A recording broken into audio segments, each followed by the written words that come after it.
जय गुरु जी। शुक्राना शुक्राना, गुरु जी का शुक्राना, गुरु जी की संगत का शुक्राना।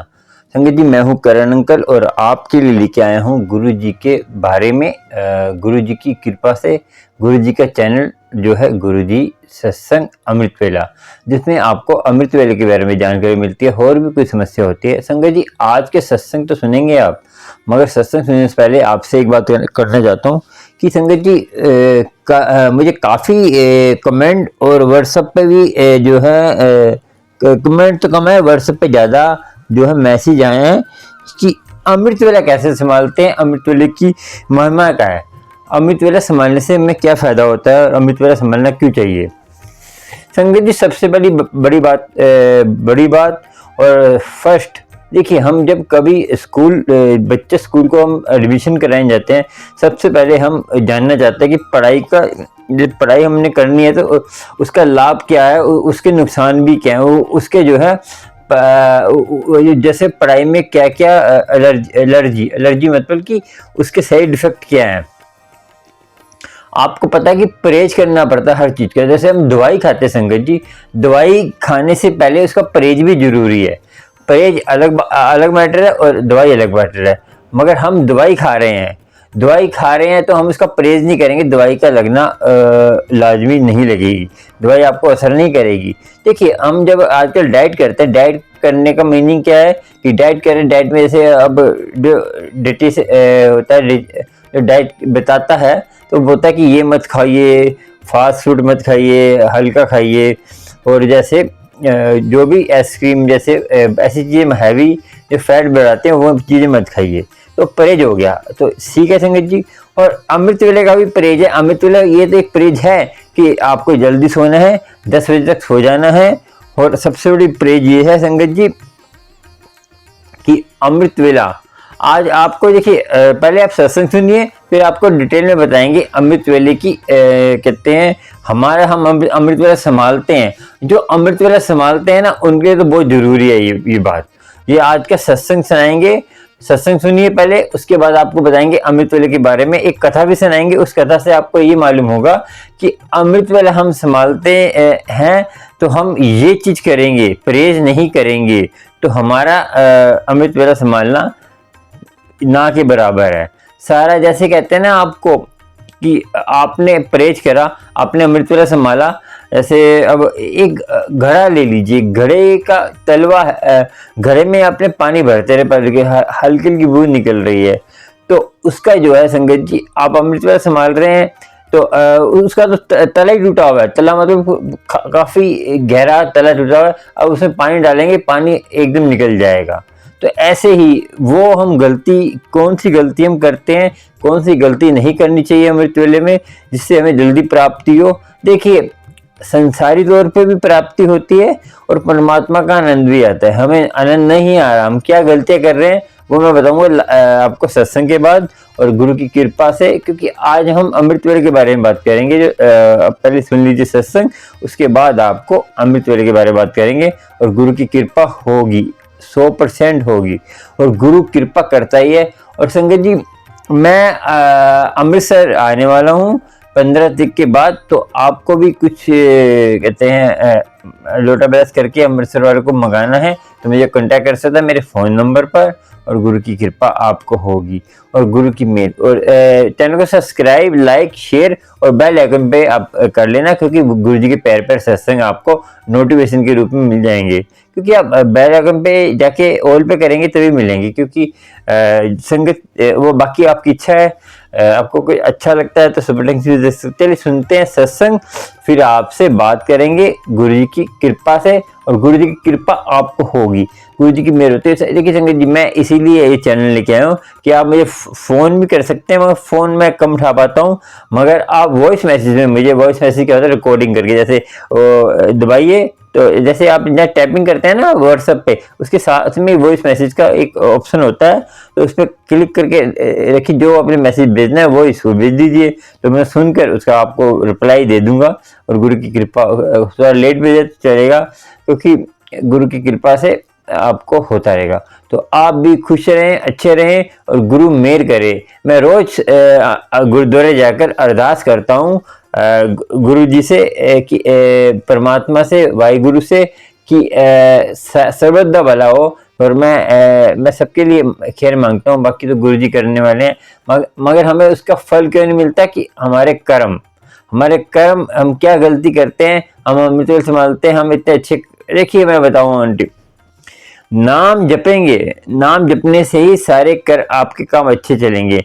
नाम नहीं जपेंगे तो कोई भी काम कर लीजिए आप, तो वो जो है आपका निष्फल होगा। नाम की मोड़ लग जाती है तो सारे काम परमात्मा की मोड़ लग जाती है, क्योंकि परमात्मा का रजा होती है।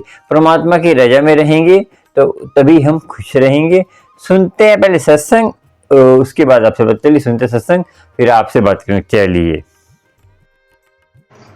जय गुरु जी, शुक्राना गुरु जी, जय गुरु जी संगत जी। मेरा नाम रजनी है और मैं चंडीगढ़ से हूँ। ये मेरा गुरु पिताजी के लिए शुक्राना सत्संग है। हम सत्संग करते हैं क्योंकि सत्संग करने से सत्संग करने वाले का भी भला होता है और सत्संग सुनने वाले का भी भला होता है। और सत्संग में हम वही बोलते हैं जो गुरु पिताजी हमसे बुलवाना चाहते हैं। तो सबसे पहले गुरु पिताजी बुलवाना चाहते हैं कि जो गुरु पिताजी ने 2 धार्मिक यात्राएं पे लेके गए थे, एक बड़े मंदिर और दूसरा बंगला साहब। वहाँ पे जब मैं यात्रा करके वापस आई और सोई हुई थी, तो टेलीपैथी से मुझे गुरु पिताजी ने बताया कि तू मतलब गया भी जाए और 4 धाम भी जाए, इन दोनों तीर्थ स्थानों का पुण्य भी तुझे मिल गया। और संगत जी बताना चाहूँगी कि मुझे ना बहुत टाइम से अपने पितर दिखाई देते थे, अपनी दादी दादू सब दिखते थे। दादी मेरी बात करती थी और दादी से मेरे से बात हुई थी 3 दिन पहले। मैंने दादी से पूछा था कि दादी तुम्हारी मुक्ति होगी, तो उन्होंने बोला नहीं, मेरी मुक्ति नहीं हुई है। और जैसे गुरु पिताजी जो हैं जुड़ने के बाद गुरु पिताजी अपनी भक्ति करवाते हैं, तो तभी शायद वो मेरे से कांटेक्ट कर रही थी। उन आत्माओं ने मुझे चुना कि मेरे माध्यम से वो भटकी हुई आत्माएं जो हैं वो मुक्ति पा सकें। और मेरी गुरु पिताजी से यही अरदास थी और मैं यही करती थी कि उन्होंने जीवन में बहुत दुख देखा है और उन्हें गुरु पिताजी मुक्ति प्रदान करें। तो बड़े मंदिर जाने के बाद जब गुरु पिताजी ने बोला कि तो गया भी जाए, तो मैं समझ गई, क्योंकि गया में जो है वहाँ हमारे पितरों की मुक्ति होती है, पितरों को मोक्ष मिलता है। और पहले मुझे मेरे पितर लगातार दिख रहे थे, अब दिखना बंद हो गए। तो इसके लिए गुरु पिताजी आपका बहुत बहुत शुक्राना, अनंतम शुक्राना, कोट शुक्राना। इतनी बड़ी ब्लेसिंग्स देने के लिए आपके चरणों में दंडवत हज़ारों प्रणाम गुरु पिताजी। और दूसरी ब्लेसिंग है कि जैसे गुरु पिताजी कुछ चीज़ें ऐसे भी दिखाते रहते हैं जो समाज में होती हैं और जो मतलब ठीक नहीं होती। उनमें से ये जैसे लोग क्या करते हैं कि मंदिरों में जाते हैं और मंदिरों में जाकर पिंडी हो या मूर्ति हो, उनको प्रसाद बना के लेके जाते हैं और फिर क्या करते हैं, मूर्ति जब बाबा की पिंडी के ऊपर उस प्रसाद को खुला करके रख देते हैं, जैसे ढेर सा लगा देते हैं। तो इसके माध्यम से गुरु पिता बताना चाहते थे कि ऐसा नहीं करना चाहिए। मतलब भगवान को भी ऐसा अच्छा नहीं लगता, सफाई रखनी चाहिए। अगर भोग लगाना है तो छोटी सी कटोरी लो, उसमें चम्मच लो और पिंडी से या मूर्ति से थोड़ा सा मुंह से टच करवाओ और नीचे रख दो, जिससे प्रभु तो जो भोजन है उसका जो रस होता है, जो स्वाद होता है, उसको ही लेते हैं सूक्ष्म रूप से। तो इस तरह हमें नहीं करना चाहिए। और क्या हुआ था कि पिछले दिन मैं मंदिर गई थी, तो वहाँ भैरव बाबा की मूर्ति है, उसमें किसी ने क्या किया था कि हलवा जो था उनके मुंह में पूरा लगा रखा था, जिससे उनका मुंह पूरा बंद कर रखा था। और मेरी अचानक नज़र पड़ी, फिर मुझे बहुत बुरा लगा था और मैंने वो निकाला। तब गुरु पिताजी ने मुझे सपने में दिखाया कि ये चीज़ अच्छी नहीं है और शायद मेरे माध्यम से ये संदेश बहुतों तक पहुँचे कि इस तरह नहीं करना चाहिए। भगवान भाव के भूखे होते हैं और अगर उन्हें भोग लगा भी रहे हैं तो भोग भी एक सही तरीके से लगाएं। जैसे जैसे मान लो हमारे परिवार, हम खुद ही खाना खाते हैं तो हम क्या करते हैं, पूरा थोड़ा ना अपना मुंह खराब कर लेते हैं, मुंह के अंदर ही डालते हैं ना निवाला। अगर मुंह गंदा हो जाए तो उसे साफ करते हैं ना। तो उसी तरह जब भगवान को भोग लगाएं तो गुरु पिता जी तो वैसे भी कटोरी और चम्मच से ही खाते थे, तो हमें इसी तरह ही करना चाहिए। इस तरह ढेर नहीं लगाना चाहिए, गंदगी नहीं फैलानी चाहिए वहाँ पे। स्वच्छता से भगवान को भोग लगाना चाहिए। तो इस तरह से मुझे बताने के लिए ये भी एक ब्लेसिंग है। इसके लिए भी गुरु पिताजी शुक्राना, आपका अनंतम शुक्राना, कोट कोट शुक्राना। और जैसे गुरु पिताजी नंबर ब्लेस करते हैं तो गुरु पिताजी ने सपने में जैसे मुझे कोई बोल रहा था कि तुझे 2 नंबर और 2 नंबर की फैक्ट्री ब्लेस की। तो गुरु पिताजी ने मुझे सपने में 2 नंबर वाली कोई फैक्ट्री होगी जिसका नंबर 2 होगा वो ब्लेस की, जो इन फ्यूचर मिलेगी। तो उसके लिए भी गुरु पिताजी आपका बहुत बहुत शुक्राना, अनंतम शुक्राना, कोट कोट शुक्राना। और गुरु पिताजी बोलते हैं कि ये तेरी परीक्षा है और सब तेरे रिश्तेदार से लेके फ्रेंड तक सब तेरे कर्मों को कटवा रहे हैं। मगर हमारा क्या होता है कि हम नाराज़ हो जाते हैं। तो मेरी एक फ्रेंड थी, मैं उससे नाराज़ हो गई, बट उसकी कुछ बातें ऐसी भी थी जो मेरे लिए जानलेवा थी, और कुछ ऐसे व्यवहार से मैं थोड़ी फ्रस्ट्रेटेड हो गई और मैंने उससे बात करना छोड़ दिया। बट गुरु पिताजी ने मुझे सपने में उसे दिखाया और उसके बारे में बताते रहते थे, तो मैंने उसे कॉल कर ली। गुरु पिताजी बोलते हैं रिश्ता चाहे कैसा भी हो छोड़ना नहीं चाहिए, क्योंकि पानी गंदा भी हो तो भी आग बुझाने के काम आता है। तो उसी तरह हमें पता भी है भी अगला बंदा हमारे बारे में क्या सोच रहा है, फिर भी उससे बात करो, उससे अपने दिल के भेद मत दो, मगर रिश्ता मत तोड़ो। क्या पता कौन कब किस में काम आ जाए। तो गुरु पिताजी हमें ये जो शिक्षाएं देते हैं ये भी ब्लेसिंग ही होती है। तो इसके लिए भी गुरु पिताजी आपका शुक्राना, अनंतम शुक्राना, कोट कोट शुक्राना।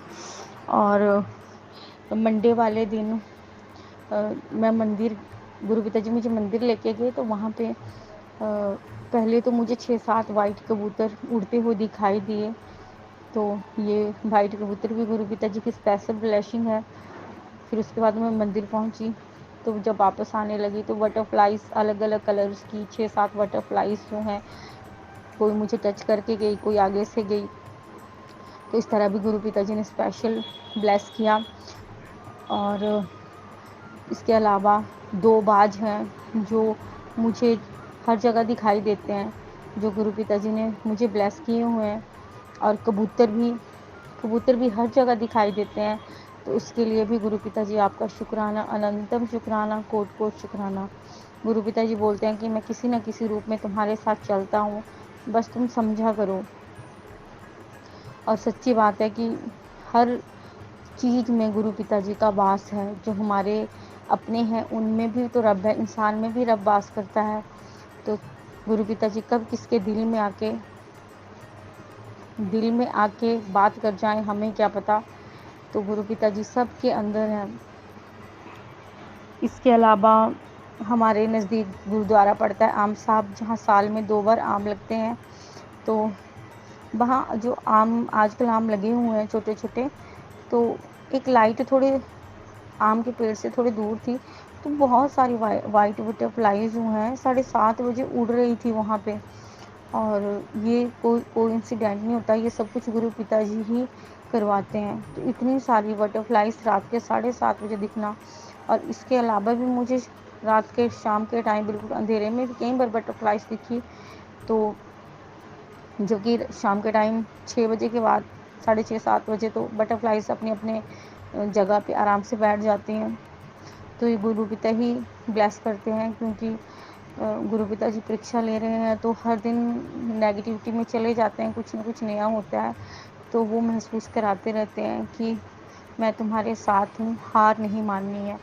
तो इसके लिए भी गुरु पिता जी आपका शुक्राना, अनंतम शुक्राना, कोट कोट शुक्राना।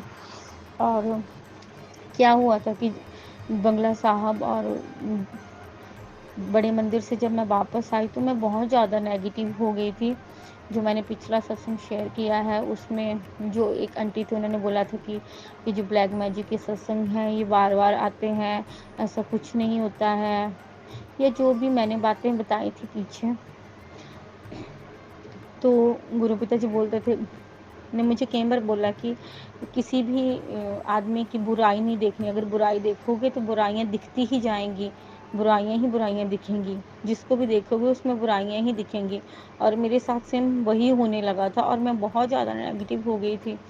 फिर उन्होंने बताया कि अच्छाई देखो, अच्छाई देखोगे तो अच्छाइयाँ ही दिखेंगी, क्योंकि सब धरती पे जो है एक यात्रा के लिए भेजे गए हैं, अपना अपना कर्म करने के लिए भेजे हुए हैं। जो कर्म करेगा उसे वैसा ही फल मिलेगा, और तुम किसी की सोच को नहीं बदल सकते, और बदलना है तो खुद को बदलो। जो तुम्हें मिल रहे हैं उनसे शिक्षा, अगर वो कुछ गलत भी कर रहे हैं तो उनसे मतलब सीखो कि हमें ये चीज़ नहीं करनी है, ना कि किसी के बारे में बस उसकी गलतियाँ या बुराइयाँ ही देखनी है। तुम अपने आप को सुधारो कि हमें ऐसा नहीं बनना है और किसी का दिल नहीं दुखाना है। क्योंकि गुरु पिताजी ने ही मुझे पहले एक बार किसी माध्यम से बताया था कि मंदिर तोड़ो, मस्जिद तोड़ो, ग्रंथ चला दो, मगर किसी का दिल मत दुखाओ। क्योंकि दिल अगर दुखता है ना तो उससे बड़ा पाप कोई भी नहीं है। तो गुरु पिताजी अगर जाने अनजाने में मेरे से किसी का भी दिल इस आध्यात्मिक यात्रा में दुखी हो रहा है, और मेरी वजह से कई बार मेरी ज़ुबान बहुत कड़वी हो जाती है और मैं डायरेक्ट, मुझे कुछ चीज़ें पता चलती हैं कि इसको इस चीज़ की ये इसलिए हो रहा है इसके साथ, या इसने इसका ऐसा कर्म खराब था तो ऐसा हो रहा है, तो मैं डायरेक्ट बता देती हूँ जिससे दूसरा आदमी हर्ट हो जाता है। तो इसके लिए मैं आपसे माफ़ी चाहूँगी, ऐसा नहीं करना चाहिए, क्योंकि कुछ बातें अपने दिल में भी रखनी चाहिए। बट मुझे ब्लैक मैजिक की भी प्रॉब्लम है और डिप्रेशन भी है, तो इस वजह से मैं ज़्यादा टेंशन ले नहीं पाती। जब दूसरे कड़वी बातें बोलते हैं तो ऑटोमेटिकली कई बार मुंह से निकल जाता है, जिससे वो हर्ट हो जाते हैं। तो इसके लिए आप मुझे क्षमा करें गुरु पिताजी, आपके चरणों में गिरकर बार बार क्षमा प्रार्थी हूँ। ऐसा नहीं है कि गुरु पिताजी हमें ब्लेस ही करते, हर चीज़ से ब्लेस ही करेंगे, हमसे गलतियाँ भी होंगी, क्योंकि परीक्षा है तो गलतियाँ तो होंगी ही होंगी, कदम कदम पे होंगी। तो हर मेरी कोशिश होगी कि हर सत्संग में भी और हर दिन मैं गुरु पिताजी से माफ़ी मांगूं, और चरणों में, गुरु पिताजी के चरणों में लेट कर नाक रगड़ कर माफ़ी, गुरु पिताजी अपने किए हुए हर पाप के लिए, हर झूठ के लिए, हर बुरे कर्म के लिए बख्शनहार, मुझे बख्शना, अपनी रहमत, अपनी कृपा मेरे ऊपर रखना, मुझे ऐसा बनाना कि मेरी वजह से किसी का दिल दुखी ना हो, और मुझे किसी की भी कड़वी बात का कोई असर ना हो।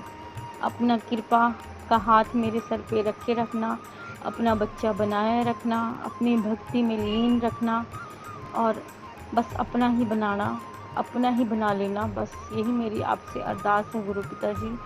सबका भला करना, गुरु जी नाम चढ़दी कला, तेरे पाने सर्वत का भला।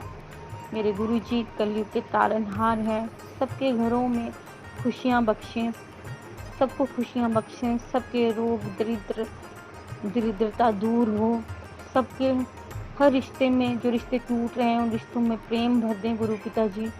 और जिस तरह गुरु पिताजी हम सब से बेअंत बेअथा प्यार करते हैं, उसी तरह सब उनसे बेअथा प्यार करें। और मेरी गुरु पिताजी से ये अरदास भी है कि जैसे मैं बोलती हूँ कि प्रथम स्थान मेरे पापा जो गुरु पिताजी हैं उनका ही है, तो उनको ही मैं दिल से पहला स्थान दूँ। और पहला स्थान देने का मतलब है कि फिर यही मतलब खुद को अकेला महसूस करूँ ही ना, बिल्कुल भी, जो करती हूँ अभी। तो धीरे धीरे गुरु पिताजी अपनी रहमत बरसाइएगा और दिल में बस जाइएगा। इसी के साथ ये सत्संग जो है गुरु पिता की आज्ञा से समाप्त करती हूँ। जय गुरु जी, शुक्राना गुरु। आपने सुन लिया सत्संग, और सत्संग सुनकर आपको देखिए प्राप्ति तो होगी परमात्मा की, क्योंकि आनंद देखिए परमात्मा की प्राप्ति मीनिंग की परमात्मा का आनंद, सत्संग का मीनिंग की सत्य का संग, जो आप सत्संग सुनाते हैं उसमें आपका सत्य होना चाहिए, आपकी जो है होनी चाहिए।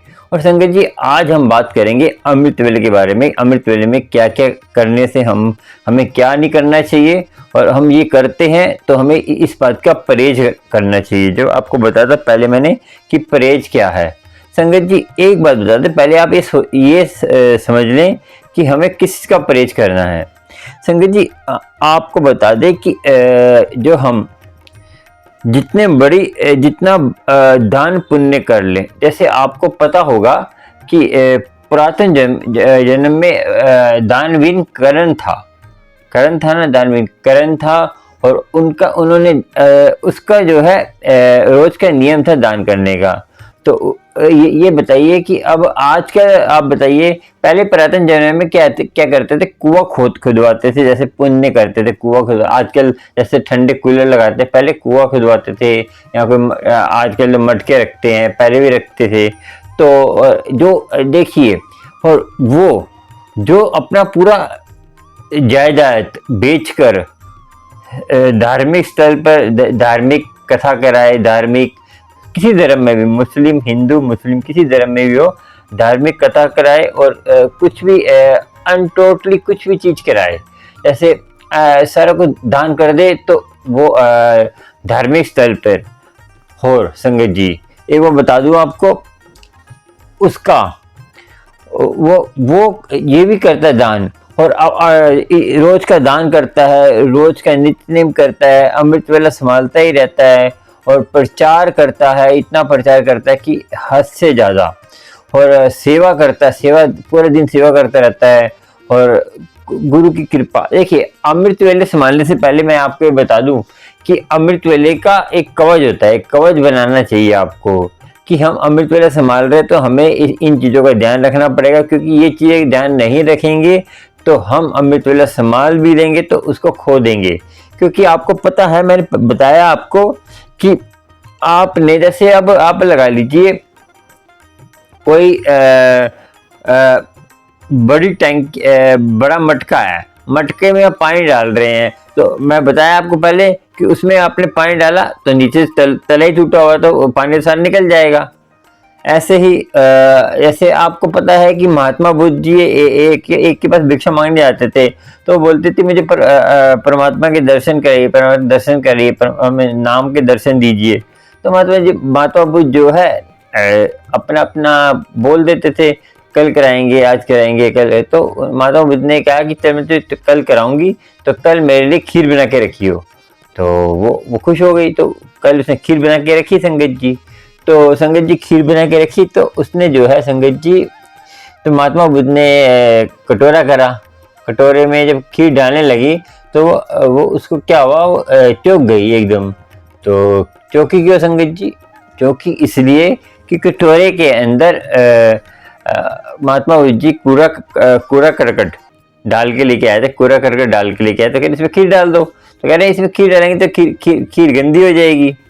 ठीक है संगत जी, खीर गंदी हो जाएगी। तो फिर महात्मा बुद्ध ने बोला तो गंदी हो जाएगी, डाल दो, कोई बात नहीं, तो किसी काम की नहीं रहेगी। तो ऐसे ही महात्मा बुद्ध ने बोला पहले अपने हृदय के अंदर से, तो अभी भी तू समझी नहीं।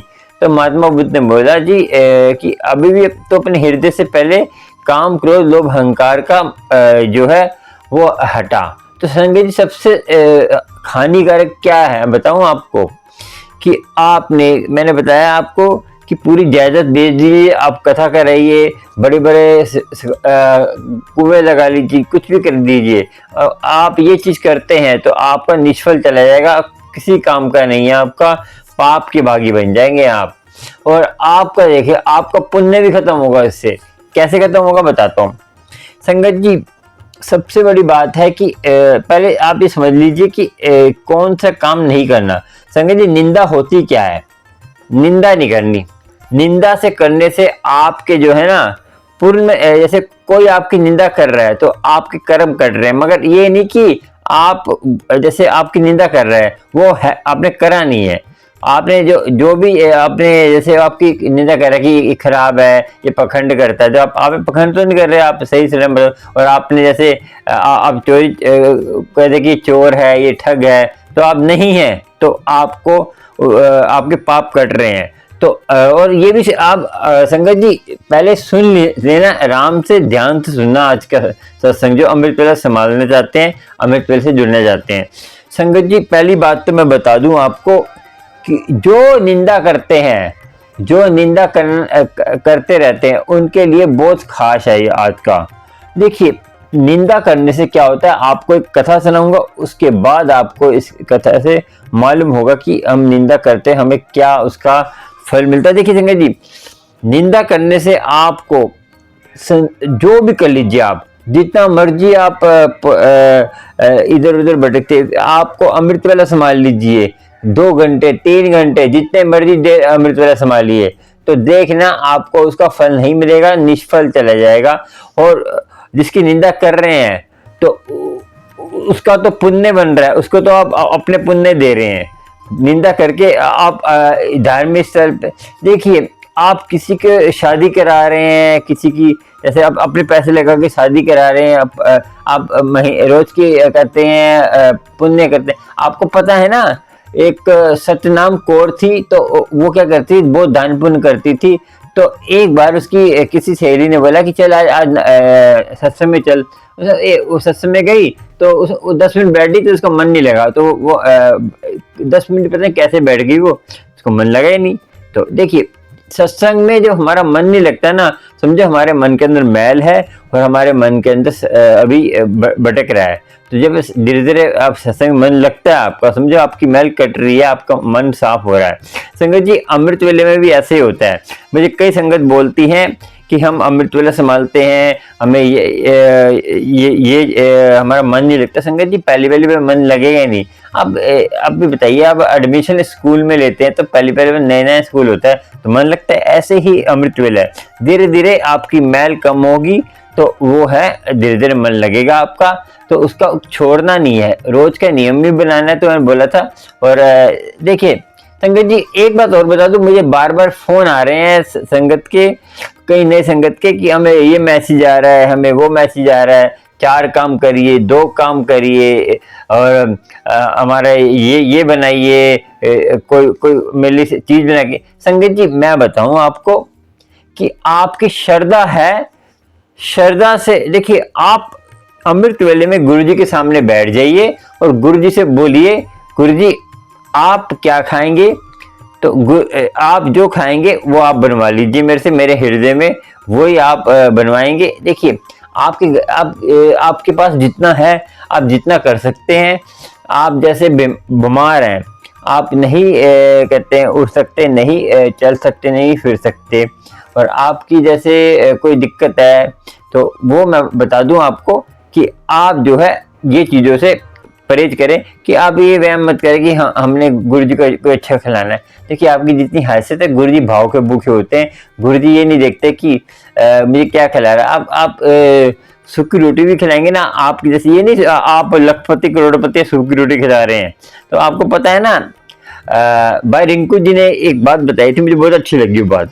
तो भाई रिंकू जी ने एक बात बताई थी, बाबा नंदलाल जी जो कहते हैं उनके मुर्शिद है, तो वो जो है बहुत अच्छी बात बताई। वो आप सुनेंगे तो आप भी कहेंगे कि कितनी अच्छी बात है। तो बिरला टाटा कौन था आपको पता है? बिरला टाटा उनके पास गया कि कहता है वो बेर लेके गया वो, तो वो कहता है ये लीजिए शबरी के बेर हैं। देखिए आप हम ना शबरी को बहुत छोटा समझ लेते हैं संगत जी। शबरी पता है कौन थी? शबरी की तपस्या कितनी थी पता है आपको संगत जी? शबरी की तपस्या इतनी थी, आपको आज बताए देते हैं कि आप जो कहते हैं ना हम अमृत वेला संभालते हैं, ये नहीं मिलता वो नहीं मिलता। शबरी ने क्या किया, भगवान राम के दर्शन करने के लिए जब उनके गुरु ने बोला कि भगवान राम के दर्शन भगवान राम आएंगे, तो उसने ये नहीं कहा कि वेट कर कब आएंगे कब नहीं आएंगे। संगत जी इतनी तपस्या थी, बेचारा उसने कितने दुख कितने खाए, धक्के कितने हैं बेचारी, बिल्कुल कुरूप थी, सुंदर नहीं थी वो। तो इसी कारण उसको जो है उसके पहले चेहरा देखते नहीं थे, शादी कर लेते। तो जब वो डोली लेके गई तो जब उसके पति ने देखा, जब उसके पतिदेव ने देखा तो ये तो क्रूप है, उसको घर से निकाल दिया। फिर वो बेचारी भटकती रही, इधर भटकती रही। फिर वो आश्रम में गई, आश्रम में बहुत बड़ी लंबी कहने शॉर्ट में बता देता हूँ आपको कि बेचारी इतना भटकी। तो वो क्या करती थी, सुबह सुबह जो है उससे कोई आश्रम की सेवा नहीं कराता, और सुबह सुबह क्या करती थी, जल लेके आती थी, पूरा आश्रम कहते हैं पानी छिड़क के पूरा आश्रम में झाड़ू लगा देती, साफ कर देती। लोग साधु कहते थे कौन करके जाता सुबह सुबह साफ ये। तो वो पहले भ्रमित होते थे कि उसने करा, वो करा, उसने करा। तो एक बार जब साधु इकट्ठे हुए तो कह रहे हम तो नहीं करते, हम तो। फिर ऐसे बात चलती थी। तो इस साफ कौन करता है कुटिया संगत जी? जो बिरला टाटा की मैं बता रहा हूँ बात, जो भेड़ लेके आया, तब आपको बताऊंगा कि शबरी की कितनी कीमत। जब शबरी की बात ही आ गई तो मैं शबरी के पूरे डिटेल में बता दूं शबरी थी कौन थी। देखिए संगत जी, शबरी जो है आपने जो टीवी में देखते हैं ना, टीवी में मैं बताऊं आपको संगत जी, जो टीवी में जो दिखाते हैं आपको पुराण, वेद पुराण, कोई धार्मिक ग्रंथ, चाहे आप कुरान ले लीजिए, चाहे आप मुसलमानों की बुक ले लीजिए, या आप कहते हैं वेद पुराण ले लीजिए, उसमें जो लिखा हुआ है ना, जो आपको नाटकों में दिखाते हैं वो है ही नहीं। नाटकों में जो दिखाते हैं ना वो खाली भ्रमित है, वो आपको भ्रमित करते हैं। क्योंकि पहले मैं आपको ये बता दूं कि जो इंसान आपस में फूट डालता है कि हमारा धर्म बड़ा उसका छोटा, संगत जी एक ही परमात्मा है। अब कहाँ खड़े हैं संगत जी आप? जो मुसलमान किसी हिंदू की कहते हैं हिंदू धर्म की एक बिल्कुल करता है कि ये वैसा है, इसमें वैसे चलता है, इसमें वो चलता है, ये नास्तिक है, ये पखंड करते हैं, तो वो असली मुसलमान नहीं है। जो हिंदू किसी मुसलमान, किसी सिख की करता है कि ये पखंडी है, ये तो वो मांस खाते हैं, वो खाते हैं। संगत जी मैं बताऊं आपको, वो करता है तो वो असली हिंदू नहीं है। और अब तो आपको पता संगत जी, सिख धर्म में कहते हैं ये चीजें मना करी गई हैं। क्योंकि सिख धर्म में तो 4 दरवाजे क्यों बनाए हैं हरमंदिर साहब में? क्योंकि इसलिए बनाए हैं, क्योंकि ये बहुत जरूरी बात है। इसलिए बनाया कि हिंदू, मुस्लिम, सिख, ईसाई सब आ सके। तो उनमें तो बिल्कुल मना है किसी को बुरा कहना है। ये तो क्योंकि गुरु ग्रंथ साहब में फरीद जी बैठे हैं, शूद्र भी हैं। शूद्र कौन कहते हैं? रविदास जी बैठे हैं, तुलसीदास जी बैठे हैं, और नामदेव जी बैठे हैं। काफी देखिए मुस्लिम फकीर फरीद जी बैठे हैं। तो आप खुद सोचिए ना संगत जी, तो जिसमें सारे बैठे, तो जब आप गुरु ग्रंथ साहब को मत्था टेकते तो उनको भी टेकते हैं। तो आप ये सोचा करें कि और दूर की बानी है वो। और चलो ये बात आ गई बीच में तो मैंने बात कर दी, नहीं तो बात लंबी हो जाएगी और सत्संग भी लंबा तो हो जाएगा। तो देखिए अब आपको बताया मैंने कि मैं बता रहा था आपको सबरी की बात। सबरी की नानक सर वाले जो है ना, जो नानक सर वाले हैं, बाबा नंदलाल जी, उनकी बात कर रहा हूँ मैं। उनके पास आया था बिरला टाटा। तो वो इतने संगत जी मैं बता दूं, नानक सर में जो बाबा नंदलाल जी थे, उनकी जो कुर्ती में जेब नहीं थी, वो माया को हाथ भी नहीं लगाते थे। वो जो उन पे माया देने आता था ना, तो वो कहता था कि मैं खाली नाम जपवाने आया हूँ। जब संगत जी उनकी अवस्था बन गई थी, जब नाम जपने बैठे थे, तो उनके सामने रिद्धियां सिद्धियां आ गई थी, सारी चमत्कारी शक्तियां आ गई थी। तो उन्होंने कहा तुम कौन हो? कह रहे आपने नाम जपा तो हम तो आएंगे। तो वो भागे अपने मुर्शद के पास। मैं उनके नाम भूल गया जो उनके मुर्शद थे। तो कहते ये मेरे से आगे पीछे, मेरे रिद्धियां सिद्धियां मेरे आगे पीछे घूम रही हैं। तो कह रहे तो तू यही चाहता था? मैं यही चाहता था। कह रहे मुझे गुरु नानक चाहिए। बाबा नंदलाल जी बोले मुझे गुरु नानक जी चाहिए, मुझे ये नहीं चाहिए जो इनका भी मालिक है। देखिए कितने वो दयालु थे और नाम के रशिया थे। और गुरु ग्रंथ साहब का जो प्रकाश हो रहा है ना आजकल सही तरीके से, जो जैसे होना चाहिए गुरुद्वारों में, ज्यादातर जितने भी गुरुद्वारों में जो प्रकाश हो रहा है संगत जी, गुरुद्वारे में सही तरीके से जो गुरु ग्रंथ साहब का मंजी जो 6x3 की मंजी जो अच्छी से मंजी बनती, पहले लोगों ने अलमारियों में रखना स्टार्ट कर दिया था गुरु ग्रंथ साहब को। ये मैं नहीं बोल रहा, ये भाई रिंकू जी से मैंने सुना और ये सत्य है। ये देखिए ये बात सत्य भी है, मैंने क्योंकि मैंने कोई बात सत्य होते उसका ऑटोमेटिक पता चल जाता है आपको।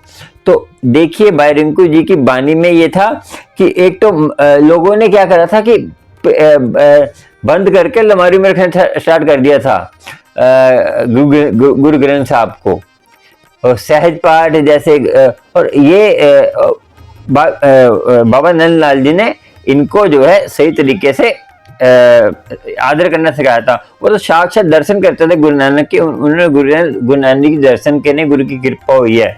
और संगत जी गुरु सिख जो है ना, गुरु ग्रंथ साहब पर इतना आनंद है, मगर जिनके पास है गुरु नानक जी जोत लेकर हाथ में बैठे हैं, मगर जो जिनका धर्म है वो ही नहीं संभाल पा रहे। देखिए हिंदू वीर इतना प्यार करते हैं, और आपको बताऊं सिंधी वीर इतना प्यार करते हैं और इतना आनंद लेते हैं, तो ये सोचते थे। तो आपको संगत जी, चलो बात बीच में आ गई, तो मैं बता रहा था कि बाबा नंदलाल जी कौन थे। संगत जी आपको बता दें कि आपको गुरु की कृपा होगी, गुरु की मेहर होगी। तो संगत जी शबरी जब साफ करती थी तो संगत जी बहुत प्यार से करती थी। तो एक बार पकड़ लिया उसको, तो तू कौन है, कह रही मैं हूँ, फिर कहीं यहाँ चली जाए यहाँ से।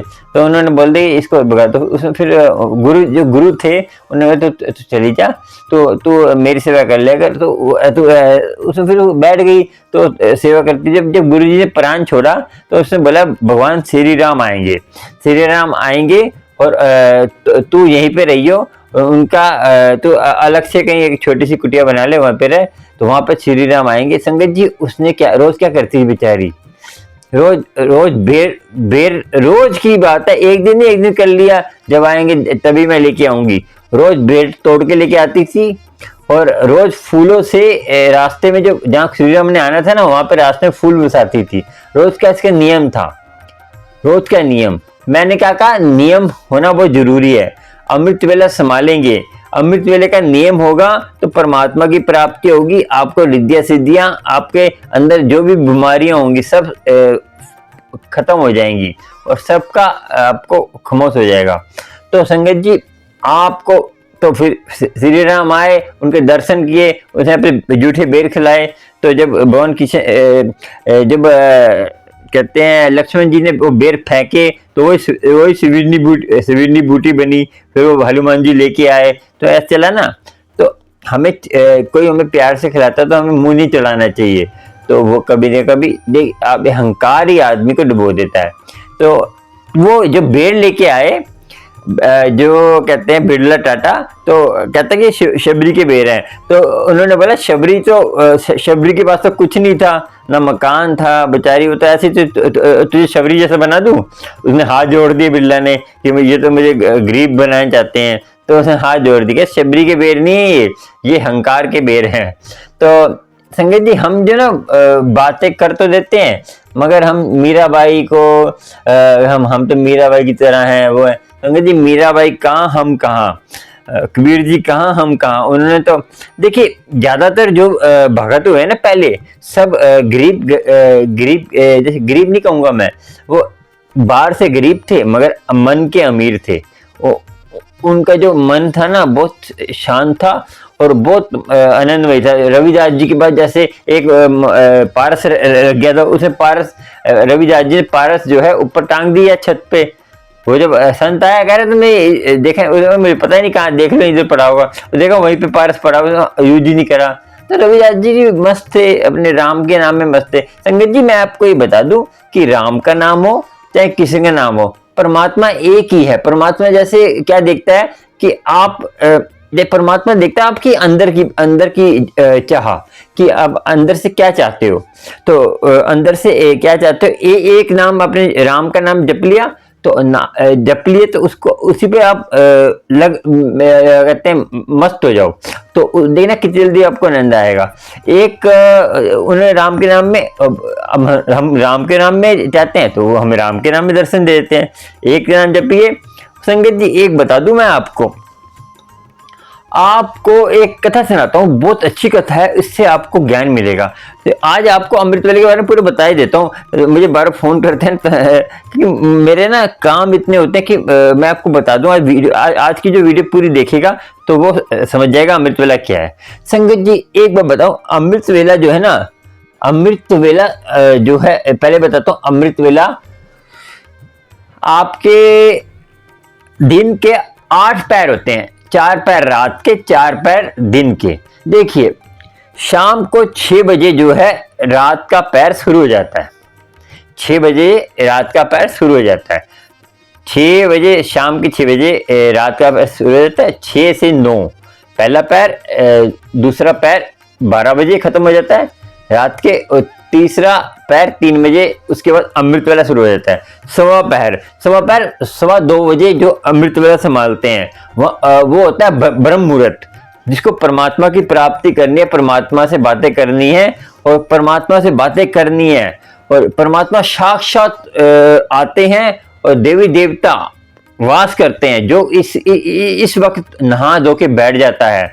तो संगत जी आप जब उठ जाते हैं ना, आप जैसे आपने 2:15 बजे संभालना है तो आप 1:30 बजे उठ जाते हैं, जो अपना हिसाब जिसको फ्रेश हो जाता है तो उतनी जल्दी उठ जाता है, तो उस हिसाब से देख लीजिए आपको 2:15 बजे बैठ जाना है। तो जितने तब आप थोड़ा सा बानी लगा के छोड़ दीजिए, तो आपका अमृत स्टार्ट हो गया, समझो जब हो गया। तो संगत जी सबसे पहले जब तक आप नित्य करके ही कुछ खाया करें, खाली पेट नियम करें, पानी तक नहीं पीना। पानी जिसको ज्यादा प्यास लगती भी है, जो बीमार है, जो नहीं संभाल सकता, देखिए मैं बताऊं, जो बीमार है, जो नहीं उठ सकता, उसके लिए भी एक नियम है। उसके लिए क्या नियम है कि जैसे कोई नौकरी करता है, थक जाता है, और मैंने क्या बोला था, जो ऐसे मजदूर होते हैं, खेती बाड़ी करते हैं, वो जा थक जाते हैं, तो उनकी 6 घंटे की नींद होनी चाहिए।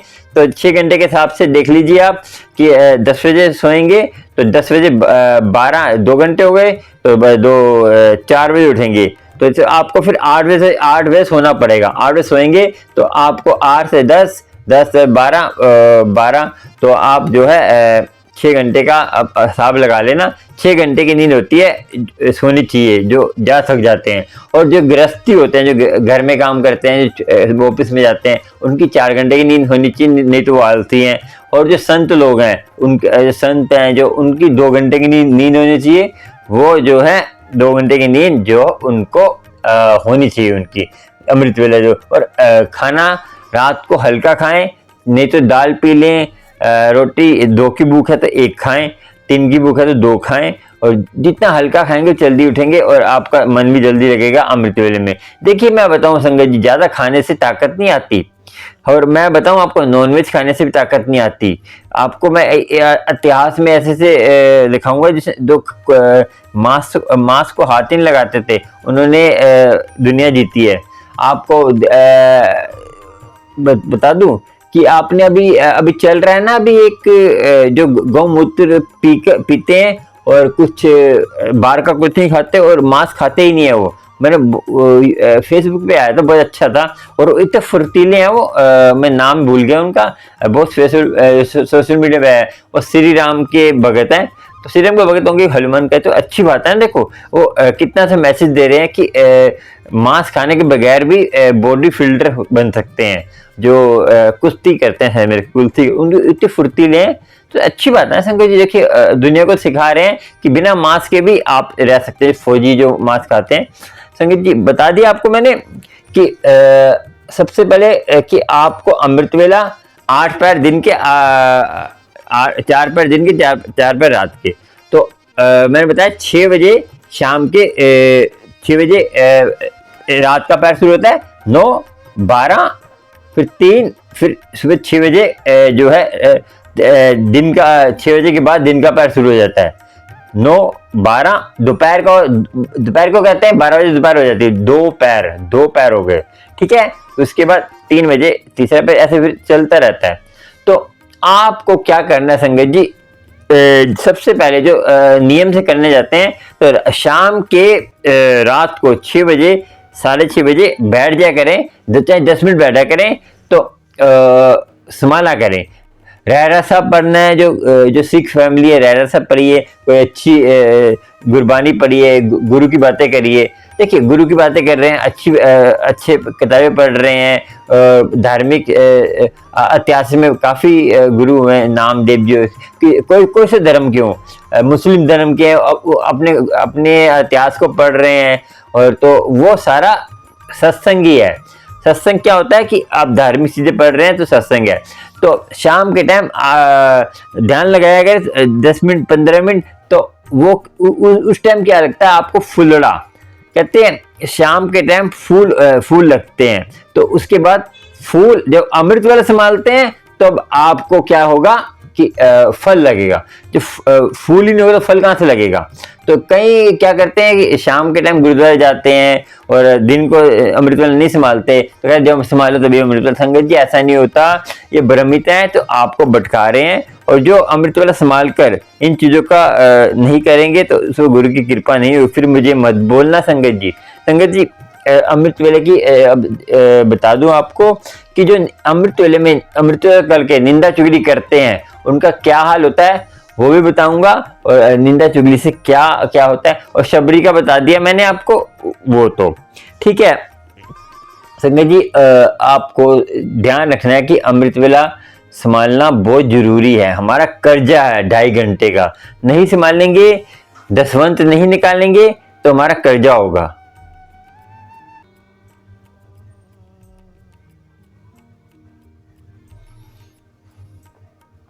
ठीक है संगत जी, और आपको समझ आ गया होगा। और संगत जी ये बताऊं मैं आपको कि एक कथा सुनाते हैं, उससे आपको पूरा स्पष्ट हो जाएगा कि निंदा चुगली से हमारा क्या नुकसान होता है। संगत जी ये कथा है, आपको बताएं, ये कथा है एक राजा था। राजा पहले भोजन करने से पहले खुद भोजन नहीं करता था, वो पहले वो भोजन 100 पंडितों को भोजन रोज कराता था वो, उसके बाद वो भोजन करता था। तो राजा का नियम था। तो एक बार क्या हुआ, राजा ने 100 पंडितों को भोजन कराना था, तो लंगर बन रहा था संगत जी। लंगर बनते बनते क्या हुआ कि कुछ ऐसी घटना घटी कि आपको बताते हैं कि एक चील जो ऊपर से मरा हुआ सांप लेकर जा रही थी, तो मरा हुआ सांप लेके जा रही थी, मरा हुआ सांप उनके लंगर प्रसाद में गिर गया। तो लंगर प्रसाद में गिर गया तो वो लंगर प्रसाद सारे पंडितों ने खा लिया। सारे पंडितों ने लंगर प्रसाद खाया तो वो जो है सारे पंडित मर गए। तो सारे पंडित मर गए तो वो जो राजा था, राजा इस कथा की आपको बताऊंगा कि इस कथा का राजा के साथ क्या हुआ, और राजा की जो गलती किसने की और भोगने क्या पड़ी, और हम निंदा करने वालों की बात बता रहा हूँ, कैसे पलटती है गाड़ी। सुनना पहले पूरी, बीच में छोड़ के जाएंगे तो अब अधूरा ज्ञान खतरनाक होता है। ठीक है जी। तो संगत जी फिर बात क्या हुई संगत जी, वो बात बहुत फैल गई कि 100 पंडित मर गए, 100 पंडितों को पाप चढ़ेगा, ब्रह्म हत्या लगेगी। तो संगत जी क्या हुआ कि अब सारी समस्या बहुत थी, तो राजा ने भी समस्या मीटिंग अपनी नीचे अपनी सभा बैठाई। तो संगत जी क्या हुआ कि धर्मराज यमदूत वहां पे भी सभा बैठी, धर्मराज के भी, ये पाप किसके सर मड़े, किसके सर रखे पाप ये, क्योंकि उन्होंने बोला कि ये पाप जो है तुम चील के सर, चील को सजा दो। तो चील लेके गई थी तो उसके जो है उसने गिरा ये सांप। अरे वो तो उसको तो भोजन था, उसका तो भोजन था, उसका तो उल्टा नुकसान हो गया। उसका भोजन नीचे गिर गया तो वो तो उल्टी भूखी रह गई, उसके क्या नुकसान। तो कहते सांप की गलती है, सांप को सजा दो। सांप तो मरा हुआ था, जिंदा तो था नहीं, उसकी क्या गलती है। तो कह रहे फिर राजा को दो, कह रहे राजा को क्यों दो, राजा ने जानबूझ करा नहीं है, उसको पता थोड़ी था, राजा तो रोज पंडितों को भोजन कराता था, उसको कैसे सजा दे दे। संगत जी फिर क्या हुआ ये आपको बताऊं कि धर्मराज ने बोला फिर क्या करे क्या। तो सारे सोच विचार कर रहे थे, तो धर्मराज ने कहा चलो हम नीचे जाते हैं, तो नीचे जाके देखते हैं क्या करना है। संगत जी धर्मराज ने क्या करा कि धर्मराज उनके राज्य जो जहाँ पे उनका महल था उसके बाहर जाके भेष बदल के खड़े हो गए। तो संगत जी क्या हुआ, दो, जैसे आपको पता है ना ये जैसे गांव में आते जाते रहते हैं, और गांव में दो आदमी आए, दो अनजान आदमी, आम आदमी जैसे कहते हैं ना, आम आदमी परदेसी, तो परदेसी आए, वो राजमहल के बाहर खड़े थे। तो जब ये 100 पंडित मरे थे, तो ना वो राजा को जानते थे ना राजा को कुछ उनको पता राजा के बारे में।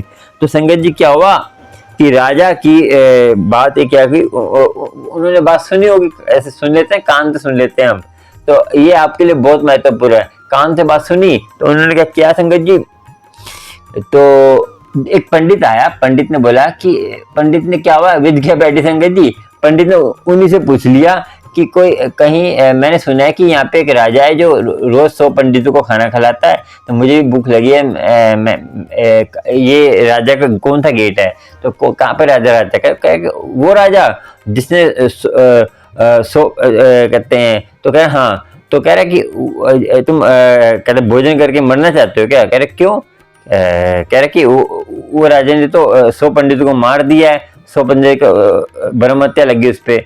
संगत जी क्या हुआ, जिससे हम कह रहे थे निंदक से बचिए।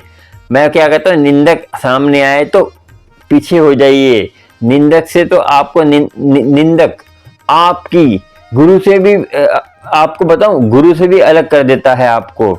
एक ब्रह्मदत्त ब्राह्मण था, उसने उसका निंदक ने गुरु से अलग कर दिया, वो भी सुनाऊंगा कथा, अभी तो नहीं, तो बाद में, अभी बीच में बात आ गई निंदा की, तो वो भी निंदा के ऊपर थी। तो ब्रह्मदत्त एक महान पंडित जिसको पूरे धार्मिक था और परमात्मा की भक्ति इतनी करता था, परमात्मा में हो गया था वो, और फालतू बात नहीं करता था, जो खाली एक निंदक ने, देखिए निंदक के पास ज्ञान ही, और निंदक उसके घर पे आ गया, तो उसने जो है जो गुरु तेग बहादुर जी की कथा है, ये जो कथा है हरिद्वार की बहुत प्यारी कथा है, ये आपको ज्ञान देने वाली, मगर अभी जो टॉपिक अलग है, तो अमृत वेले का। संगत जी बताऊं मैं कि अब क्या हुआ कि उन्होंने बोला कि वो तो ब्रह्म हत्या है, ब्रह्म हत्या, वो तुम भी खाओगे, तुम भी मार देगा। संगत जी क्या उसने कर दी निंदा, उसको पता नहीं कुछ भी, निंदा कर दी बेफालतू में, हमें पता तो होता नहीं है तो निंदा कर देते हैं हम। तो अब वहां धर्मराज देख रहा था, धर्मराज ने बोला ये निंदा, धर्मराज ने सुना कि इसको सजा दो दोनों को, इसको सजा, इसने क्या करा है, कह रहे इसने जो वेदों पुराणों में, संगत जी मैं बता दूं आपको, किसी धर्म में भी नहीं लिखा हुआ निंदा जो करेगा तो उसके सारे पाप पाप कह रहा हूँ, सारे पुण्य नाश हो जाएंगे, पुण्य जितने भी नाश हो जाएंगे, चाहे अमृत वेले के हो चाहे कुशी के हो, सारे पुण्य। जो निंदा इतनी बुरी चीज है, सबसे काम क्रोध लोभ अहंकार से सबसे बुरी चीज निंदा है। मैं तभी तो कहता हूँ अमृत वेला संभालते हैं, निंदा करेंगे सब और आप अमृत वेला संभालते हैं, तो ये चीज करनी पड़ेगी आपको। संगत जी ये बाबू उसने क्या करा, इसको सजा दो, करे इसको सजा कर दो, पूरे पुराणों में लिखा है निंदा करने वालों को सबसे महापाप है। संगत जी उनको पकड़ लिया, उनको ले गए, वो सजा उनको मिल गई। देखिए तो अब क्या बेफालतू फंस गए ना, वो बेफालतू में क्या निंदा करी तो फंसेंगी, तो पाप के भाग तो बनते हैं ना हमारे। संगत जी आपको अमृत वेला संभालना है, इन चीजों से दूर रहना है। संगत जी बात तो बहुत लंबी हो जाएगी, तो मैं अब ज्यादातर ना अब जो सत्संग में ये अमृत वेला के बारे में बताऊं करूंगा आपको, उसके बाद कथा भी सुनाऊंगा कि आपको अमृत वेला जो मेरे से पूछते रहते हैं सारा जवाब मिल जाए। अब ये सारे जो है ना काफी दिन तक मैं अमृत वेला के बारे में बात करूंगा, जब तक आप पूरा संतुष्ट ना हो जाएं। मुझे कमेंट करके बता देना, हाँ अब अंकल हम सब कुछ पता चल गया हमें अमृत वेले के बारे में, तो अब हमें अमृत वेले के बारे में अब कुछ और बताइए, आप किसी और के बारे में बताइए, ऐसे कुछ और जानना है तो उसके बारे में, ठीक है। तो अमृत वेले के बारे में बताऊंगा, जब आप खुद कहेंगे तभी मैं बताऊंगा, ये तो मैं बताता रहूंगा, ठीक है। और आपको समझ आ गया हो संगत जी, अमृत वेले की महिमा बहुत है, अमृत वेला संभालना है। 12 से देखिए जो बीमार रहते हैं, मैं बीच में बात आई थी, मैं वही बताता हूँ। जो बीमार हैं, जो मेहनत करते हैं, थक जाते हैं, रात को क्या करें, नहा धो के बीमार हैं तो आप 1.5 घंटे अमृत वेला संभाल के सो जाएं। जैसे 12 बजे बैठ जाएं तो 1:30 बजे अमृत वेला करके सो जाए, जहाँ पे आपके आसपास माहौल अच्छा है, शांत माहौल है, जल्दी सो जाते हैं। तो कान में लीड लगाइए, जिसको पढ़ना नहीं आता कान में लीड लगाइए, जप्पू जी साहब, सुखमनी पाठ, मूल मंत्र, ठीक है। उसके बाद कोई भी मंत्र जाप करिए गुरु की। देखिए मंत्र जाप एक करना है, ये नहीं कि माता का नराते आ गए तो माता का पकड़ लिया, उसका आ गया उसको पकड़ लिया। संगत जी ये चीज करेंगे ना तो आपको कुछ नहीं मिलने वाला, मैं बता दूं। कल बताएंगे आपको, आपसे लाइव आने की कोशिश करूंगा, क्योंकि मेरा ना साफ साफ ऐसा ही है, मैं लाइव आ नहीं सकता क्योंकि सिस्टम ही ऐसा है ना हमारे घर का, हमारे बाहर का। अभी मैंने मेरे एक जगह, मेरी शॉप के पीछे जगह है, वहाँ पे मैं बना रहा हूँ, बना लिया तो वहाँ रोज मैं आपको अमृत वेले में चाहे 10 मिनट 20 मिनट दूंगा, तो आपको अमृत वेले के बारे में बताओ करूंगा। बाकी गुरु की भी दोगी तो गुरु जी कृपा करेंगे तो होगा, तो गुरु की मेहर होगी तो होगा।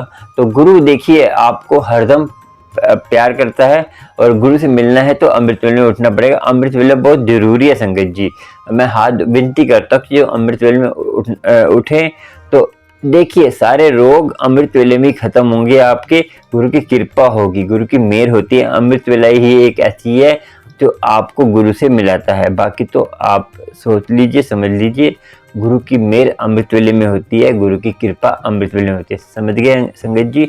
और गुरु जो है ना सब कुछ आपको देता है, मगर आप थोड़ा सा कंट्रोल करें अपना काम क्रोध में, और क्रोध करके अपने जीवन से फैलेंगे, अपने घर गृहस्थी सही रखें। कोई गलती किसी से हो जाती है माफ़ कर दिया करें, गलती माफ़ करने से आप बड़े ही होंगे, छोटे नहीं होंगे।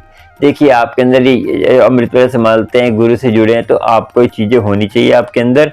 और देखिए आप किसी को कर्जा देते हैं तो आप सोचते हैं, आस लगा के रखते हैं कि वो देगा, तो समझिए आप तो फिर भ्रमित रहेंगे, फिर आपको कुछ नहीं मिलने वाला संगत जी। मैं आपको बता दूं कि गुरु की कृपा आपको तभी होगी कि आप दूसरे को माफ़ करेंगे और अमृत वेला संभालते हैं तो निंदा चुगली नहीं करेंगे। मुझे फ़ोन करते हैं, हमारी सास ने कर दिया, हमारी बहू ने कर दिया, और सास कहती है हमारी बहू ने कर दिया। तो संगत जी मैंने ये सुनने के लिए नहीं बैठा, मैं आपके लिए बैठा हूँ कि आपको अमृत वेले में कोई जानना है वो पूछिए मेरे से। दुख अब दूसरे की मैं निंदा चुगली करने के लिए नहीं बैठा। तभी अब मैंने क्या करा संगत जी, मैं जब भी फ़ोन करता हूँ तो मेरी सुनते नहीं है। संगत जी एक विनती है, जब भी मैं फ़ोन करता हूँ पहले कहते हैं ना संत मिले कुछ सुनिए फिर कहिए। पहले संत मिलता है उसकी सुनिए फिर कहिए।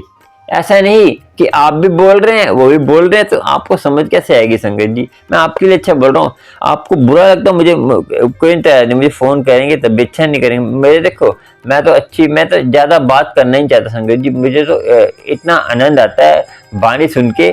तो गुरु की कृपा ऐसे है, ठीक है संगत जी। आपको भी सोचना है, समझना है, आपको गुरु से मिलना है, गुरु से मिलवाने आया हूँ मैं। देखिए मेरी गुरु मुझे मेहर करे, मुझे शक्ति दे, मुझे संगत के लिए। देखिए मैं गुरु से मिलवाने आया हूँ, मैं ये फालतू झमेले, देखिए दुख सुख आते रहेंगे, मगर जब परमात्मा से अमृत वेला संभालते हैं वो दुख हमें ना फिर भारी नहीं लगते, ठीक है। तो इसीलिए आपको सोचना है, समझना है, गुरु की कृपा होगी, गुरु की मेहर होगी, और गुरु की कृपा होती रहे। चलिए चलते हैं, गुरु की मेहर होती रहे, गुरु की कृपा होती रहे। गुरु की कृपा सारे संसार पे होती है और गुरु मेहर करता है। अमृत वेले के बारे में अब बताता रहूँगा मैं आपको, और ये ठीक है। जय गुरु जी, शुक्राना शुक्राना, जय गुरु जी शुक्राना।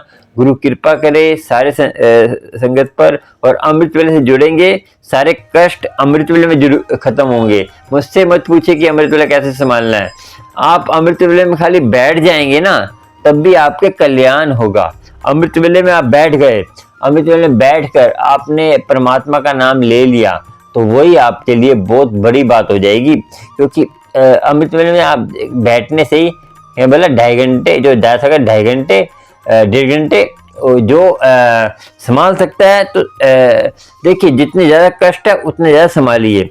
रात को बैठ जाइए 2 बजे 6 बजे तक संभालिए। और देखिए कई कहते हैं थकान नहीं संगत जी, पहली बार आपको होगा, जब आपको लगन लग जाएगी तो लगन में क्या होता है संगत जी, एक नींद, एक आलस, एक भूख हमारे अंदर होते हैं, हम कितना इसको बढ़ा लें घटा लें। आपको पता है धीरे धीरे आप जैसे आप नाम से जुड़ जाएंगे, नाम जपते रहेंगे। संत लोग बहुत कम खाते हैं, नाम मात्र। आपको पता है बाबा नंदलाल जी पता नहीं बहुत कम खाते, चुटकी भर खाते थे, और उनमें शक्ति इतनी थी, तो नाम ही उनका भोजन बन जाता है। फिर धीरे धीरे नाम ही भोजन बन जाता है। ये अवस्था धीरे धीरे आती है, एकदम नहीं आएगी। और जो जो ज्यादा बोलने वाला आदमी, सोचो कि अभी उसको प्राप्ति नहीं हुई।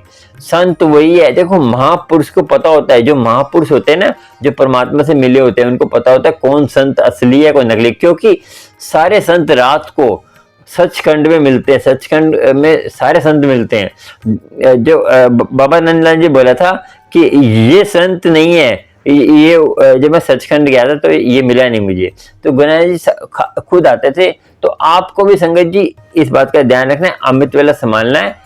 और देखिए आप खाली बैठ जाइए अमृत वेले में, तो ये नहीं कि फालतू बातें करते रहे, अमृत में बैठी ध्यान, गुरु तुम ही संभालने, तुम्हें देखो आप कुछ नहीं पता ना, पहली बार संभालने हैं, ऐसे बैठिए। चलो मैं आपको बता ही देता हूँ थोड़ा सा, ठीक है। ये गुरु मैं तेरे लिए बैठा हूँ, तू ही जानता है मेरे जो कष्ट है, मेरे जो भी कष्ट है मेरे अंदर, तू ही सब कुछ जानता है। मैं आपको अपने आंखें बंद करके बोलना, ठीक है। एक गुरु यहाँ सामने स्वरूप है गुरु जी का, गुरु जी के स्वरूप से बातें करिए। मैं तेरे लिए जानता हूँ और तू ही जानी जाना, मैं किसी से नहीं बोलूंगा, तू मेरी अंदर की विधि जानता है और कौन जाने, बानी है ना, तू ही जाने मेरे जो भी कष्ट है तू दूर करेगा। और मैं अमृत वेले में संभालूंगा। और अमृत वेले में बोलो कि मुझे नहीं आता अमृत वेला कैसे संभालता हूँ, तू ही मेरे से करवा, मुझे यहाँ तक कोई ऐसा संत मिलवा, सच्चा संत। देखो संगत जी, आप जैसी आपकी अवस्था होगी वैसा ही आपको संत मिल जाएगा, और वैसे ही आपको संत की प्राप्ति हो जाएगी। और जो पैसे मांगता है, जो आपको बोलता है अकेले आके मेरे से बातें करो, मैं तो आपको पूरी बताऊंगा, तो वो नकली संत है, ठीक है। तो आपको भी सोचना है, समझना है, और गुरु की कृपा होगी। और पखंडी साधु के पीछे मत भागना, तो आपका भी जीवन खराब होगा। और आपका देखिए, जो डिप्रेशन में आ जाते हैं तो वो कहीं आत्महत्या कर लेते हैं, ये नहीं करनी चाहिए संगत जी, ये सबसे बड़ी गलती करते हैं। आपको, हमें परमात्मा ने इतना प्यारा जीवन दिया है, उसको हमें संभालना है। और हीरा जन्म है, इसको आपने देखो, गुरु जो परमात्मा, हम जन्म लेते हैं तो हमें नाम जपने के लिए, संगत जी जन्म हमें नाम जपने के लिए ही मिला है। और देखिए संगत जी, आपको ये सोच लेना है कि हमारा जन्म इसीलिए हुआ है। जीवन अपना खराब मत करिए। 84 देखो 84 गिनती करिए, 1 2 3 4 गिनती कितनी लंबी लगती है, 84 तक गिनेंगे तभी लंबी लगेगी। तो 84 लाख है संगत जी, 84 लाख दुनिया के बाद आपको इस मनुष्य जीने मिला है, फिर आप पछताएंगे। तो कोई ऐसी सी जूनी है, पहाड़, कोई ऐसे पत्थर है जिनकी पता है कितने युगों के बाद उसका मुक्ति होती है। और कहीं देखिए, कहीं ऐसी ऐसी चींटियां, कीट पतंगे हैं जो एक दिन में इनकी डेथ हो जाती है, मगर कहीं की जो लाखों युग, 4 युग के बाद उनका जीवन होता है, वो भी पता नहीं। देखिए, आपको जितना हो सके परमात्मा जुड़ी, अमृत वेला संभालेंगे, सारे कष्ट दूर होंगे, अमृत वेले में ही होंगे। मेरे से कोई पूछने की जरूरत नहीं कैसे संभालना है। गुरु, मैं जो अब मेरी वीडियो देखिए, देखो मैं जो बताता हूँ उसको फॉलो करिए, क्योंकि मैं जो बता रहा हूँ वो गुरु बुलवा रहा है मेरे से, मैं लिखता बिकता नहीं हूँ, गुरु बुलवा रहा है। तो वो मैं जो है महापुरुषों की बातें सुनता हूँ, उसको आपको सरल भाषा में बता देता हूँ, बस मेरा यही काम है। मेरा ये डाकिया हूँ मैं एक तरह का। और आपको संगत जी इतना ही आज का। और अब अमृत वेले की बातें करेंगे, जो हो गई तो ठीक है, और आगे अमृत वेले की बातें करेंगे। और जो कथा होगी तो कथा जो सुनाई उसको आप फॉलो करिए कि नींद क्लीन करना, और आपको लोटा ब्लस कराना है वो भी करा सकते हैं। और आपको कुछ प्रश्न पूछना है वो इसमें से पूछ सकते हैं। मैं फोन मिलता है मैं उठा लूँ तो अलग बात है, गुरु जी की आज्ञा से। तो और आपको कोई प्रश्न में वॉइस मैसेज पूछ लीजिए, गुरु की कृपा होगी, गुरु जी की बेल होगी। आज का इतना ही, बहुत सत्संग लंबा हो गया। सत्संग क्या है, एक सत्य का संग है। हम सब हम एक ही समान है संगत जी। और सबसे बड़ी बात है कि आपको मेरी विनती है कि सारे परमात्मा के बंदे हैं, एक मूर्त अनेक दर्शन, सबके अनेक दर्शन है और अलग अलग। देखिए एक बार बता दूं संगत जी, आपको वहम भ्रम में रहेंगे तो आप परमात्मा से नहीं जुड़ पाएंगे। जो किंतु परंतु करता है वो मुसलमान बुरा है। संगत जी धर्म किसी का बुरा नहीं होता, मैं पहले बता रहा हूँ, धर्म सब श्रेष्ठ होते हैं। वाहिगुरु, मैं अब जो जाप करता हूँ वाहिगुरु का करता हूँ। कैसे करता हूँ बताता हूँ आपको, थोड़ा सा बताता हूँ, फिर हम समाप्त करेंगे। आपको भी टाइम हो रहा हो। देखिए, वाह गुरु, वाह गुरु, वाह गुरु, वाह गुरु, वाह, फिर गुरु ऊपर खींचा, जैसे हम श्वास करते हैं, वाह गुरु, वाह गुरु, खींचे श्वास, गुरु, वाह गुरु, ऐसे लेना है।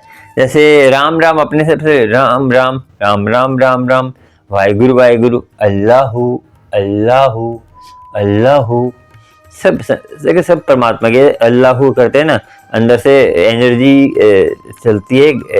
देखिए सारे परमात्मा के ही हैं।